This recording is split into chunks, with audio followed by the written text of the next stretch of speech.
लिख लिए? तो आई होप दैट कि आपने एक्टिविटी 6.7 लिख लिया।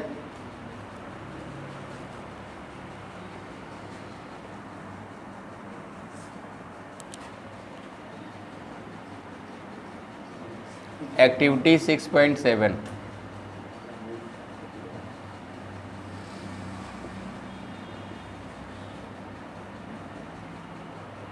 ओके, क्या कह रहा है? Visit a health centre in your locality and find out what is the normal range of hemoglobin content in human beings। अब लिखना बंद करिए, पहले मेरी बात सुनिए। What is the importance of this activity 6.7? तो इम्पोर्टेंस ये है कि वो इस एक्टिविटी के थ्रू आपके दिमाग में, हमारे दिमाग में ये फिक्स करना चाहता है कि आप जानिए कि जो ट्रांसपोर्टेशन होता है वो स्पेशली किसके थ्रू होता है? ब्लड के थ्रू होता है। What is the significance of this activity? We are going to be explain here of the 6.7। क्या वो इस एक्टिविटी के थ्रू ये बताना चाह रहा है कि ट्रांसपोर्टेशन ह्यूमन बीइंग के अंदर किसके थ्रू होता है? ब्लड के थ्रू होता है। और ट्रांसपोर्टेशन हमारे पास किसका होगा? तो ट्रांसपोर्टेशन हमारे पास वेस्ट का होगा, ट्रांसपोर्टेशन हमारे पास न्यूट्रिएंट का होगा, न्यूट्रिएंट के अंदर आपके फूड भी आएंगे और साथ साथ में क्या आएंगी? गैसेस आएंगी। याद रखना हम लोगों को, हमको पूरे बॉडी को, सेल को चलाने के लिए न्यूट्रिएंट चाहिए, फूड चाहिए, फूड को बर्न कराने के लिए माइटोकॉन्ड्रिया में ऑक्सीजन चाहिए, और साथ साथ में जो वेस्ट बन रहा है उस वेस्ट को रिमूव करने के लिए क्या, जो वेस्ट बना उस वेस्ट को भी रिमूव होना चाहिए। वेस्ट जो है किस प्रकार, कितने टाइप के वेस्ट होंगे? तो 2 टाइप के वेस्ट होंगे, एक होगा नाइट्रोजनस वेस्ट और दूसरा क्या होगा? Carbon dioxide. याद करें यहाँ पे, तो जो एक्टिविटी 6.7 ये एक्सप्लेन कर रहा है कि जो ट्रांसपोर्टेशन होता है, ट्रांसपोर्टेशन किसके अक्रॉस होता है? तो ट्रांसपोर्टेशन होता है थ्रू द ब्लड। किसका ट्रांसपोर्टेशन होगा इस चीज़ को समझना है। किस किस चीज़ का ट्रांसपोर्टेशन होना है? तो यहाँ पे ट्रांसपोर्टेशन न्यूट्रिएंट्स का भी होना है और किसका होना है? वेस्ट का भी होना है। बात समझ में आ रही है? न्यूट्रिएंट्स में क्या क्या आएंगे बाबू, याद रखिएगा। तो ये हो जाएगा आपका फूड हो जाएगा, और क्या हो जाएगा? गैसेस में ऑक्सीजन हो जाएगी, और क्या हो जाएगा? हार्मोन्स हो जाएगा। Very important point to be remember here. Hormones body के अंदर किसके थ्रू चलते हैं? तो they are transporting through the blood. Very good. Enzyme, enzyme जहाँ बनते हैं वहीं पे यूटिलाइज होते हैं, लेकिन हार्मोन जहाँ सिंथेसाइज होते हैं, सपोज दैट पैनक्रिया जो है कि पिट्यूटरी हार्मोन है, या पैनक्रियास के अंदर जो सिंथेसिस होने वाले 2 हार्मोन का नाम बताइए। पैनक्रियास के अंदर सिंथेसाइज होने वाले 2 हार्मोन का नाम, तो first one is the insulin और दूसरा क्या है? Glucagon. These 2 are what? These 2 are the hormones. तो hormones always transported through the blood. इसीलिए ऐसे जो प्रोडक्ट, ऐसी ग्लैंड जो सीधे सीधे अपने प्रोडक्ट को किस में पोर करती हैं? ब्लड के अंदर पोर करती हैं, उनको क्या बोला जाता है? Endocrine gland. तो हार्मोन किससे सिक्रीट होता है? एंडोक्राइन ग्लैंड से। यानी कि पैनक्रियाज कैसी ग्लैंड है? मिक्स ग्लैंड है, क्योंकि वहाँ से सिंथेसाइज होता है क्या? हार्मोन भी, साथ साथ में एंजाइम भी। Which enzyme is synthesising by the pancreas? That is trypsin and chymotrypsin. ये सवाल आपसे पूछा जाएगा 10th क्लास के बोर्ड के एग्जाम में, 100% मैं श्योर हूँ। तो यहाँ पे आपके जो हार्मोन से ट्रांसपोर्ट होंगे और साथ साथ में क्या ट्रांसपोर्ट होने की संभावना है? तो there is the transportation of salts, there is the transportation of the vitamins. अब बात समझ में आ रही है? ये हमारे न्यूट्रिएंट्स हैं जो कि ब्लड के थ्रू ट्रांसपोर्ट होते हैं। साथ साथ में जो वेस्ट है that also be excrete from the body, और किसके थ्रू जाएंगे? तो they will just transported by the blood. और ये जो ब्लड के अंदर जो ट्रांसपोर्टेशन होगा, तो वेस्ट हमारे पास दो टाइप के वेस्ट को याद रखना। एक वेस्ट है कार्बन डाइऑक्साइड, जो कि माइटोकॉन्ड्रिया के अंदर प्रोड्यूस होता है बाय द मेटाबॉलिक रिएक्शन या ऑक्सीडेशन ऑफ ग्लूकोज। ग्लूकोज के ऑक्सीडेशन से जो वेस्ट बनेगा उसको क्या कहेंगे? Carbon dioxide. वाटर क्या है? Water can be use inside the body, लेकिन carbon dioxide is absolutely waste for the body, that's why it must be excrete, it must be come out from the body. तो यहाँ पे carbon dioxide बाबू क्या है? Waste है, ठीक है। दूसरा जो है नाइट्रोजिनस वेस्ट, दूसरा क्या है? नाइट्रोजिनस वेस्ट, याद रखेंगे। नाइट्रोजिनस वेस्ट का सिंथेसिस कैसे होती है? ये पूछा जाएगा आपसे सवाल। नाइट्रोजिनस वेस्ट की सिंथेसिस कैसे होती है? हाउ नाइट्रोजिनस वेस्ट या फ्रॉम विच जो है नाइट्रोजिनस वेस्ट इज कमिंग? तो इसका आंसर है क्या? That is the oxidation of protein. Protein के डाइजेशन के बाद क्या बनता है? नाइट्रोजिनस वेस्ट बनता है। नाइट्रोजिनस वेस्ट ह्यूमन के भी केस में कौन सा होगा? तो ह्यूमन के केस में नाइट्रोजिनस वेस्ट कौन सा होगा? That is urea, NH2CO NH2, याद रखना है। क्या हो जाएगा? NH2CO NH2। Urea is the nitrogenous waste. जितने भी एक्वाटिक एनिमल्स होंगे उनके अंदर नाइट्रोजिनस वेस्ट क्या होगा? Urea, sorry ammonia. जितने भी एक्वाटिक होंगे, जितने भी एक्वाटिक एनिमल्स हैं उनके अंदर नाइट्रोजिनस वेस्ट क्या है? That is ammonia, that is NH3। जितने ह्यूमन बींग के अंदर क्या है? जितने टेरेस्ट्रियल हैं, जितने की ह्यूमन बींग टेरेस्ट्रियल है तो उसके अंदर नाइट्रोजिनस वेस्ट क्या होगा? That is urea. और जो वर्ड हैं, बर्ड्स, कौन? बर्ड्स। बर्ड्स के अंदर कौन से नाइट्रोजिनस वेस्ट होंगे? तो बर्ड्स के अंदर नाइट्रोजिनस वेस्ट क्या है? That is uric acid. याद रखना, ये आपसे पूछा जाएगा। तो अब तक हम लोग ये समझ पाए हैं कि ट्रांसपोर्टेशन का मतलब हुआ न्यूट्रिशन को या वेस्ट को एक जगह से दूसरी जगह ले जाना। अब सवाल आपसे पूछा जाएगा कि ब्लड के अंदर कौन कौन से न्यूट्रिएंट ब्लड के थ्रू या न्यूट्रिएंट पास होते हैं? तो इसमें फूड हो जाएगा, ऑक्सीजन हो जाएगा, hormone, vitamins and salt. Waste के अंदर जो है दो टाइप के वेस्ट होंगे। एक होगा कि जो है ऑक्सीजनस वेस्ट इसको कह सकते हैं, या कार्बोनियस वेस्ट कह सकते हैं, जो कि प्रोड्यूस होता है किसके द्वारा प्रोड्यूस होता है? ग्लूकोज के ऑक्सीडेशन के द्वारा। और दूसरा हमारे पास जो नाइट्रोजनस वेस्ट की कैटेगरी आएगी वो कैसे प्रोड्यूस होता है? तो that is producing by the oxidising या डाइजेशन ऑफ द प्रोटीन्स। बोलो, प्रोटीन डाइजेस्ट होकर के किस में बदलती है? अमाइनो एसिड में। अमाइनो एसिड का ऑक्सीडेशन होगा तो वहाँ से क्या प्रोड्यूस होगा? Nitrogenous waste. इसको कॉपी करें फिर आगे बढ़ते हैं।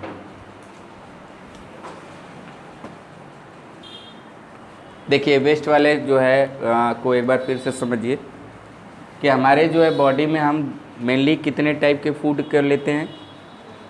यदि आप एलिमेंट के फॉर्म में, ध्यान से सुनो सभी लोग, यदि हम फूड की बात करें तो हम कौन कौन सा फूड लेते हैं? तो हम ग्लूकोज लेते हैं, हम क्या लेते हैं? यानी हम फैट लेते हैं, और हम क्या लेते हैं? हम जो है प्रोटीन्स लेते हैं।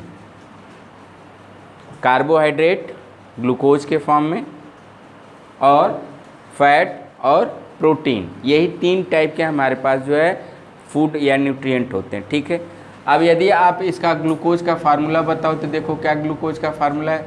C6H12O6।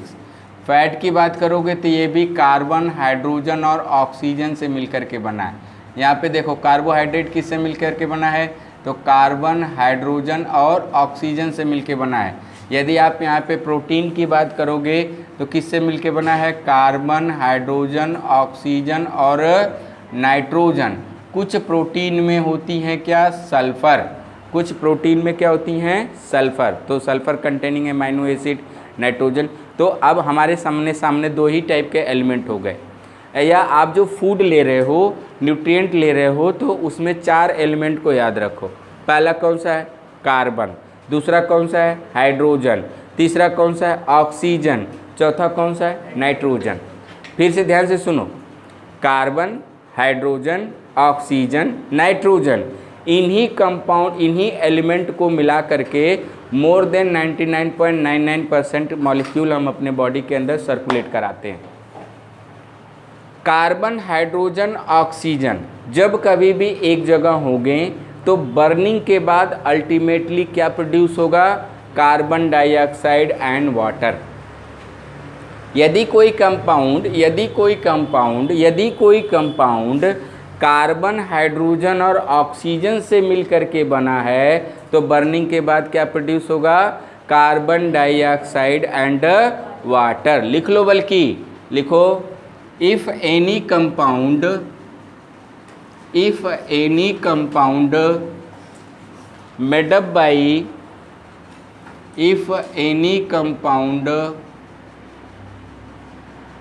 made up by made up by क्या?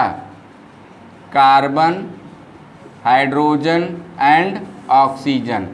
तो ऑक्सीडेशन के बाद क्या बनेगा? Carbon dioxide and water. ये नियम है। अब बताओ, ये कार्बन डाइऑक्साइड वेस्ट है कि नहीं? It has to be remove from the body और नॉट? Yes sir. यदि कोई कंपाउंड बना हुआ है किसका? कार्बन, हाइड्रोजन, ऑक्सीजन, और साथ साथ में लगा हुआ है क्या? नाइट्रोजन, या साथ साथ में लगा हुआ है क्या? सल्फर। बोलो, तो ये इनसे यदि इनका बर्निंग कराओगे, इधर देखो सब लोग, यदि इनका बर्निंग कराओगे तो जो पोर्शन कार्बन, हाइड्रोजन और ऑक्सीजन से मिलके बना है ये तो वेस्ट में बदल जाएगा। किस में? कार्बन डाइऑक्साइड एंड वाटर में। बोलो, है ना? और जो नाइट्रोजन लगा हुआ है, जो सल्फर लगा हुआ है, तो इसी को हम लोग कहते हैं क्या? Nitrogenous waste. क्या बोलेंगे? नाइट्रोजनस वेस्ट, या इसी को हम क्या कहेंगे? Sulphur containing waste. तो जो हमारे सिलेबस में सल्फर वाला नहीं है, स्पेशली क्या है? स्पेशली नाइट्रोजनस बेस है। तो यदि आपसे पूछा जाए कि नाइट्रोजनस बेस्ड कहाँ से आता है, तो ये नाइट्रोजन कंटेनिंग जो कंपाउंड होगा, किसमें नाइट्रोजन कंटेनिंग क्या है? तो दैट इज प्रोटीन। सवाल आ चुका है आपके बोर्ड में ही। बताओ ऐसा जो कि नाइट्रोजन कंटेनिंग कंपाउंड हो, तो दैट इज अमाइनो एसिड और प्रोटीन। क्योंकि अमाइनो एसिड के पॉलीमर को ही हम क्या कहते हैं? प्रोटीन कहते हैं। Protein is the polymer of amino acid. तो अमाइनो एसिड का आंसर हो सकता है ऑप्शन में आपके, या तो फिर क्या हो सकता है? प्रोटीन हो सकता है।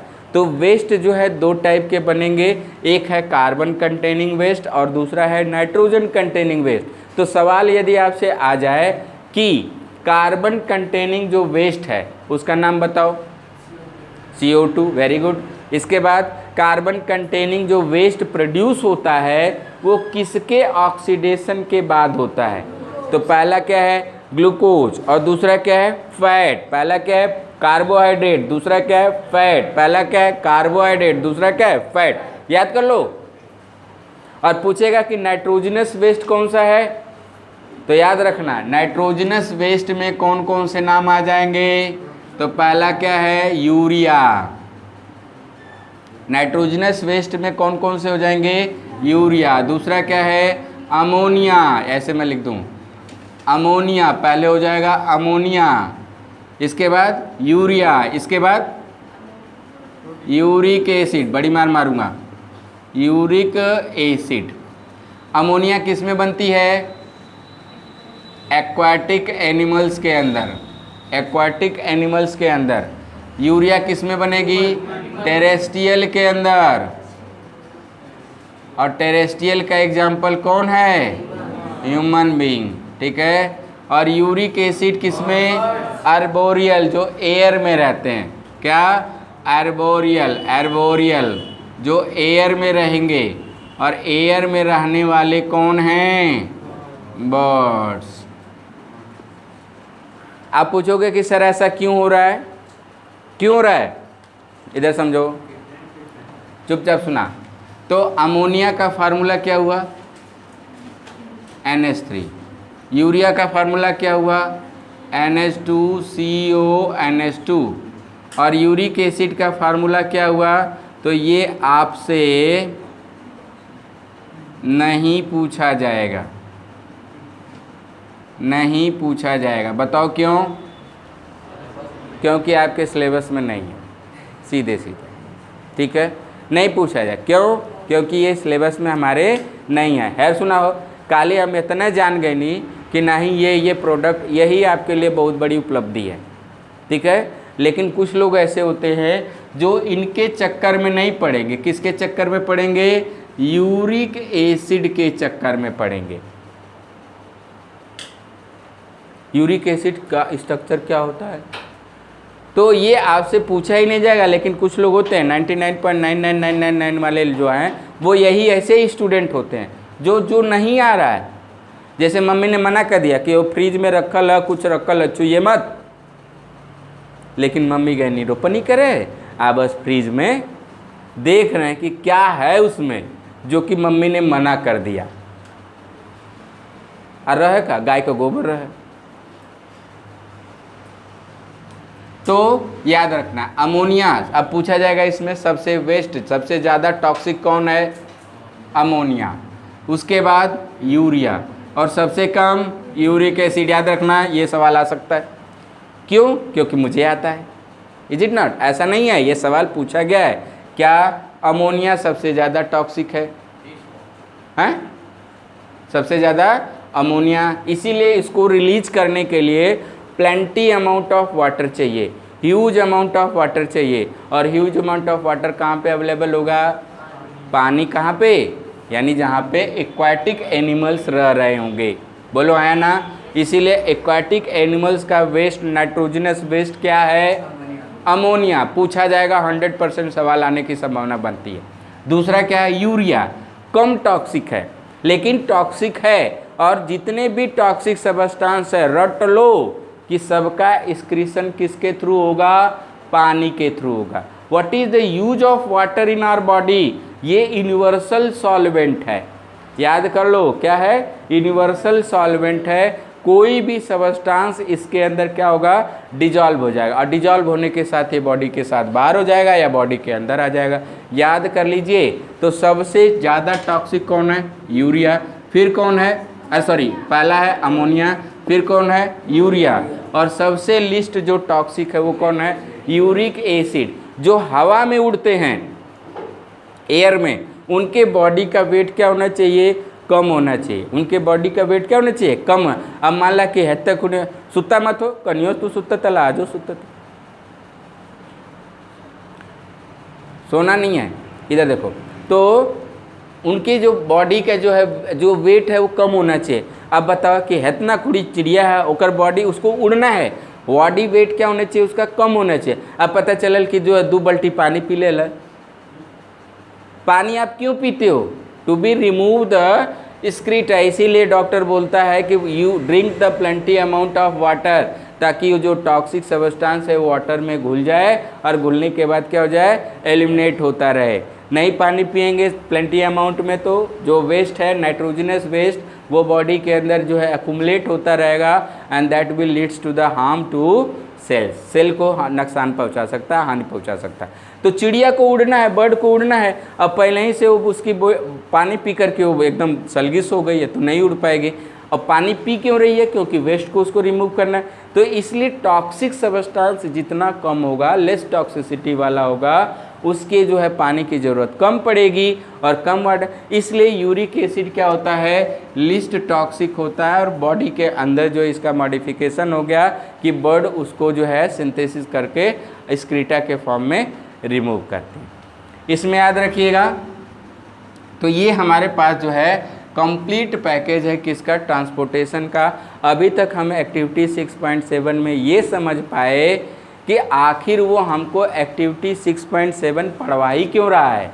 इसलिए पढ़वा रहा है ताकि हमको ये समझ में आए कि ब्लड के थ्रू न्यूट्रिएंट और वेस्ट का क्या होता है? ट्रांसपोर्टेशन होता है। अब 1 मिनट 5 मिनट और लूँगा मैं आपका, और सारी चीज़ें एक्टिविटी 6.7 ख़त्म हो जाएगी। हमको ज़रूरत है फूड की, ब्लड के अंदर डिजॉल्व हो जाएगा। हमको ज़रूरत है किसकी? फूड की, ब्लड के अंदर डिजॉल्व हो जाएगा। हमको ज़रूरत है ऑक्सीजन की, लेकिन वो ब्लड के अंदर डिजॉल्व नहीं होगा। तो कैसे होगा? तो द ऑक्सीजन यानी oxygen will be transported with the help of haemoglobin. Oxygen blood के अंदर डिजॉल्व नहीं हो पाती है, इसलिए हमको ज़रूरत है किसकी? हीमोग्लोबिन की। कार्बन डाइऑक्साइड ब्लड के अंदर डिजॉल्व हो जाती है। अमोनिया या यूरिया ब्लड के अंदर क्या हो जाती है? डिजॉल्व हो जाती है। तो याद रखना है, फूड कंपोनेंट डिजॉल्व हो गया, कार्बन डाइऑक्साइड ब्लड में डिजॉल्व हो गया, वेस्ट नाइट्रोजनस वेस्ट सारे के सारे पोलर हैं, सारे के सारे ब्लड के अंदर डिजॉल्व हो गए। तो जो डिजॉल्व हुआ वो नहीं है कौन? ऑक्सीजन। जो डिजॉल्व नहीं हुआ वो कौन है? That is the oxygen. And that's why we need the haemoglobin for the transportation. इसलिए वो कह रहा अगले पॉइंट में कि हीमोग्लोबिन कंटेंट, आप एक पैथोलॉजी में जाइए और ब्लड सैंपल लीजिए और डिफरेंट ह्यूमन बींग के अंदर हीमोग्लोबिन को नापिए। क्या सभी ह्यूमन बींग के अंदर सेम लेवल का सभी ह्यूमन बींग के अंदर सेम लेवल का हीमोग्लोबिन पाया जाएगा? सैंपल को आपको एनालाइज करके देखना है कि क्या सभी ह्यूमन बींग के अंदर सेम लेवल का जो है कि सेम लेवल में सेम कंटेंट में हीमोग्लोबिन मिलेगा? तो आप कहोगे सर नहीं, वो तो एनालाइज करने के बाद ही पता चलेगा। फिर कह रहा है कि क्या मेल और फीमेल में देखिए कि सेम लेवल का हीमोग्लोबिन है, सेम कंटेंट है। सवाल अब आपका ये है कि सर इस एक्टिविटी से सवाल क्या आएगा? ठीक है, पहला सवाल आएगा कि ब्लड के अंदर कौन सा ऐसा कंपोनेंट है जो ऑक्सीजन को ट्रांसपोर्ट कराता है? ठीक है, फिर पूछेगा कि ब्लड के अंदर जो न्यूट्रिएंट है, फूड है, कैसे ट्रांसपोर्ट होता है? डिजॉल्व होकर के। कार्बन डाइऑक्साइड कैसे ट्रांसपोर्ट होती है? डिजॉल्व होकर के। नाइट्रोजनस वेस्ट कैसे होता है? घुल जाती है उसी में, डिजॉल्व होके। कौन सा ऐसा कंपोनेंट है जो डिजॉल्व होकर के नहीं चलता है? ऑक्सीजन। ठीक है, दूसरी चीज़, क्या हर एक ब्लड के अंदर सेम कंटेंट का हीमोग्लोबिन होता है? सर नहीं। हीमोग्लोबिन को नापने का जो पैरामीटर है वो क्या है? पर 100 ml ब्लड कितने मिलीग्राम जो है हीमोग्लोबिन है? mg नहीं, मिलीग्राम, ग्राम पर ml, ग्राम पर ml, कितने ग्राम पर 100 ml या पर ml ब्लड है, अरे हीमोग्लोबिन है। तो क्या हीमोग्लोबिन फीमेल में मेल में दोनों में बराबर है? क्वेश्चन नोट कर सकते हैं। आज का होमवर्क है क्या? Make the list. आज का होमवर्क लिख लीजिए, make the list of haemoglobin content. Make the list of haemoglobin content in number 1 male and female।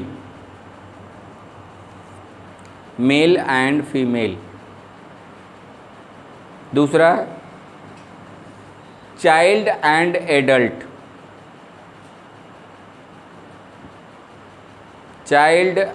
Adults. ठीक है, तीसरा human and kettles.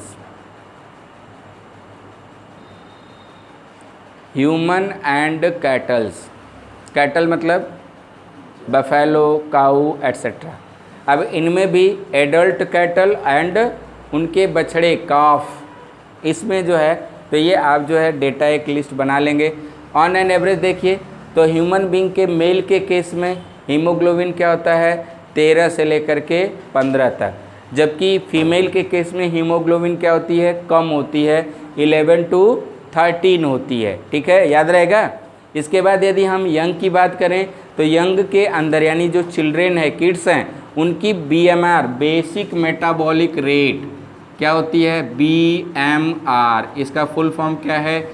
Basic metabolic rate. Children या किड्स के अंदर, चाइल्ड के अंदर क्या होती है, ज़्यादा होती है, तो उसको ज़्यादा ऑक्सीजन की ज़रूरत पड़ेगी, यानी ज़्यादा ट्रांसपोर्टेशन की ज़रूरत पड़ेगी, तो बच्चों के अंदर हीमोग्लोबिन का कंटेंट क्या होगा, ज़्यादा होगा। एनिमल और ह्यूमन बीइंग की बात करें तो एनिमल की बॉडी ह्यूमन की बॉडी से कम कॉम्प्लेक्स है, ह्यूमन बॉडी सबसे ज़्यादा कॉम्प्लेक्स है, तो एनिमल के केस में हीमोग्लोबिन का कंसंट्रेशन कम हो सकता है। ये आपको फाइंड आउट करके ले आना है। इट इज़ द होमवर्क या activity for you people. What you will do, you will make the list of the haemoglobin content in case of both male and female. तो यही सवाल आएगा, पूछेगा क्या, इधर देखो, इस एक्टिविटी 6.7 से क्या सवाल आएगा, what is the content of haemoglobin in human female, ABCD option. What will be the content of hemoglobin in adult male, ABCD option.